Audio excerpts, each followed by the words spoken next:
नमस्कार। मैं डॉक्टर सौरभ शर्मा, सह आचार्य इतिहास। मध्यकालीन भारतीय इतिहास के क्रम में आज हम नवीन अध्याय नूरुद्दीन मोहम्मद जहांगीर के बारे में अध्ययन करेंगे। मुगल शासक जहांगीर का शासनकाल 1605 ईस्वी से 1627 ईस्वी का माना जाता है। जहांगीर के प्रारंभिक जीवन के बारे में यदि चर्चा की जाए तो इसका जन्म 30 अगस्त 1569 ईस्वी को शेख सलीम चिश्ती की कुटिया, जो कि फतेहपुर सीकरी में स्थित है, वहां पर हुआ था। शेख सलीम चिश्ती की कुटिया में जन्म होने के कारण इनका नाम सलीम रखा गया था। पिता, जैसा कि हमें पता है, अकबर थे और इनकी माता का नाम हरकाबाई था, जिसे कि जोधाबाई के नाम से सामान्य रूप से जाना जाता है।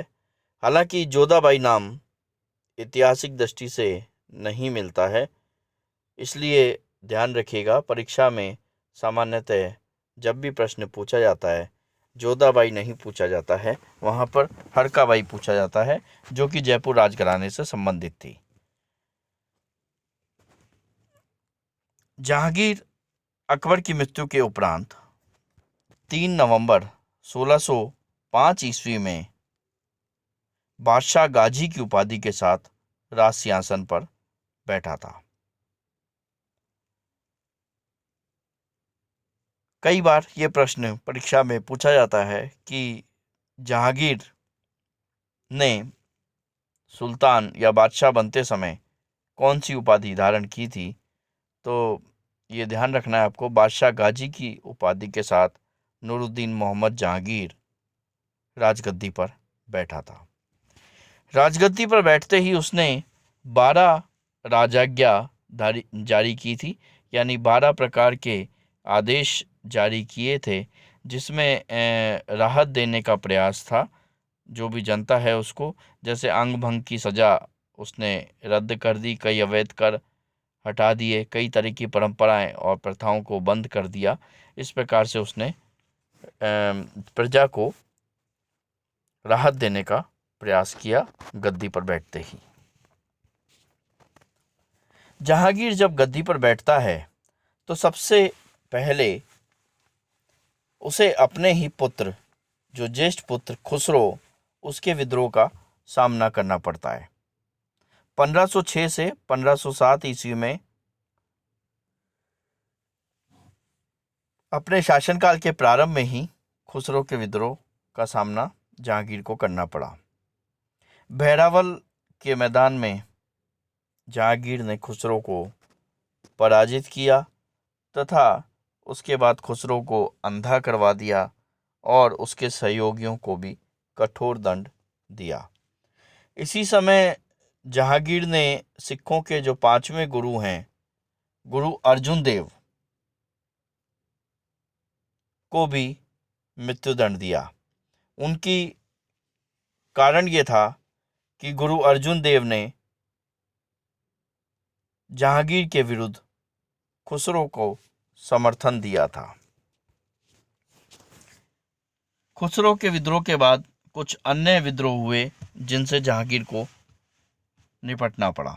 जैसे बीकानेर के राजा राय सिंह, जिसे शाही रमणियों को अपने संरक्षण में पंजाब ले जाने का दायित्व सौंपा था, उसने भी विद्रोह का झंडा खड़ा कर दिया।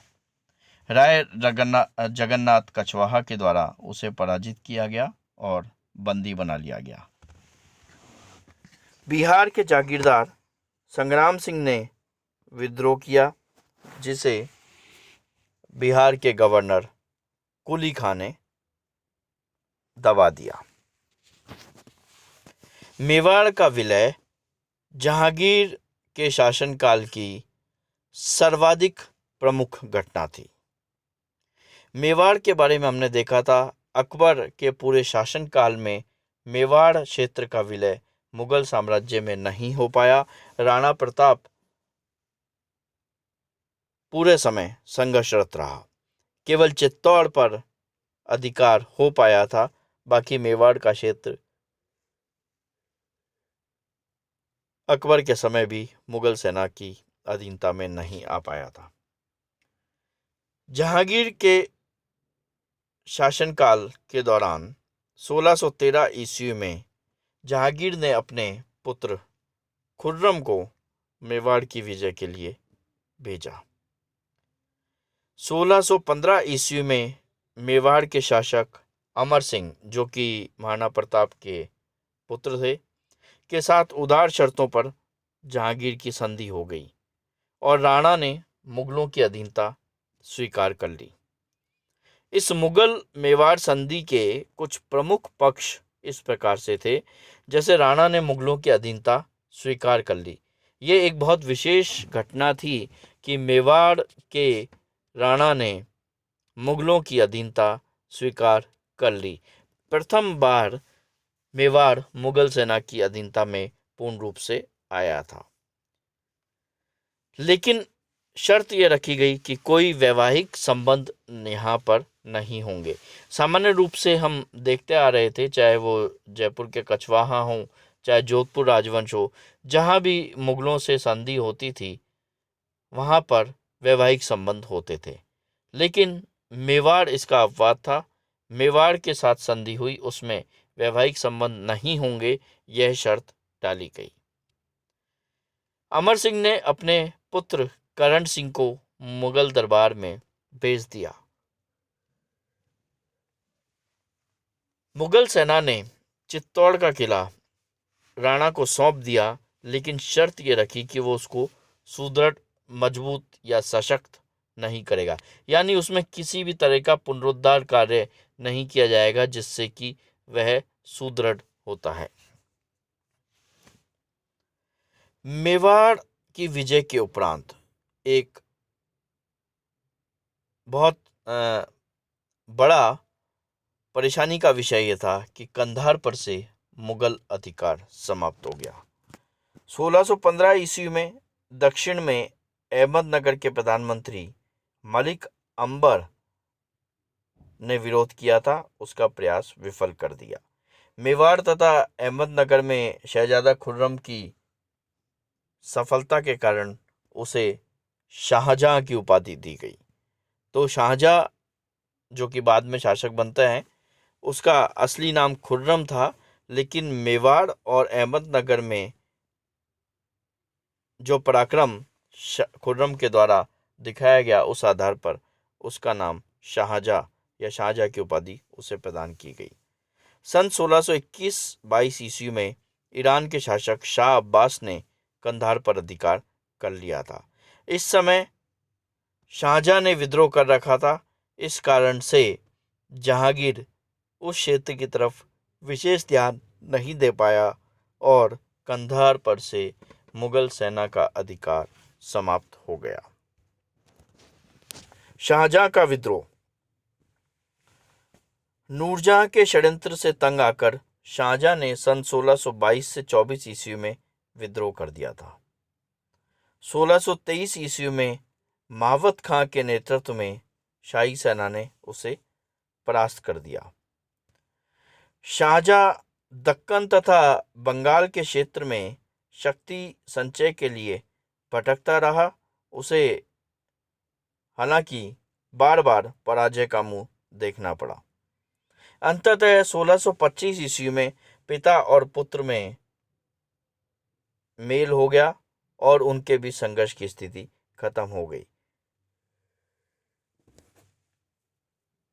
शाहजहां ने अपने अच्छे आचरण के तौर पर बतौर बंधक अपने पुत्र दारा शिकोह तथा औरंगजेब को शाही दरबार में भेज दिया था। महावत खां ने भी विद्रोह किया शासन के अंतिम वर्षों में, जहांगीर के शासनकाल के अंतिम वर्षों में, और इसके पीछे नूरजहां का षड्यंत्री उत्तरदायी माना जाता है, क्योंकि नूरजहां इस प्रकार से षड्यंत्र कर रही थी कि वो संपूर्ण मुगल सत्ता का स्रोत बन गई थी और अपने हिसाब से सत्ता को चला रही थी। महाबत खां जैसे प्रतिभाशाली दरबारियों को इस प्रकार का व्यवहार सही नहीं लग रहा था और उन्होंने इसका विरोध किया। महाबत खां को इस कारण से विद्रोह करना पड़ा और कुछ समय के लिए उसने झेलम नदी के निकट जहांगीर को बंदी भी बना लिया। नूरजहां महाबत खां के सैनिकों में फूट डालने में सफल हुई और अपने पति को उसने मुक्त करा लिया, परंतु उसकी यह सफलता क्षणिक साबित हुई, क्योंकि जहांगीर की मृत्यु के उपरांत जो उत्तराधिकार का संघर्ष होता है उसमें नूरजहां का विरोधी शाहजहां सफल साबित होता है और नए बादशाह के रूप में गद्दी पर बैठता है। जहांगीर के अंतिम समय के बारे में बात की जाए तो जहांगीर 28 अक्टूबर 1627 ईस्वी में कश्मीर से वापस आते समय रास्ते में भीमवार नामक स्थान पर उसका निधन हो गया। अंतिम दिनों में वह काफ़ी बीमार रहता था, क्योंकि अफीम और शराब के ज़्यादा सेवन के कारण उसके स्वास्थ्य संबंधी समस्याएं रहने लगी थी। जहांगीर को लाहौर के समीप ही शाहदरा में रावी नदी के निकट दफनाया गया। जहांगीर के बारे में यदि देखा जाए तो उसकी रुचियों के बारे में चित्रकारी और कला का जहांगीर बहुत शौकीन था। इसी कारण आप देखेंगे जहांगीर का समय चित्रकला का स्वर्णकाल कहलाता है और यह परीक्षा में पूछा भी जाता है कि किस मुगल शासक के समय चित्रकारी का स्वर्णकाल था। तो आपको ध्यान रखना है कि जहांगीर के समय में चित्रकारी का स्वर्णकाल था। सम्राट जहांगीर ने अपनी आत्मकथा लिखी है, जिसे फारसी में तुजुक-ए जहांगीरी लिखा है, और उसमें उसने यह भी बताया है कि गुलाब से इत्र निकालने की विधि नूरजहां बेगम की माँ अस्मत बेगम ने आविष्कार किया था। यानी जो हम इत्र निकालते हैं, जो गुलाब से इत्र बनाने की जो विधि है, उसका आविष्कार सबसे पहले नूरजहां बेगम की माँ अस्मत बेगम ने किया था। धन्यवाद।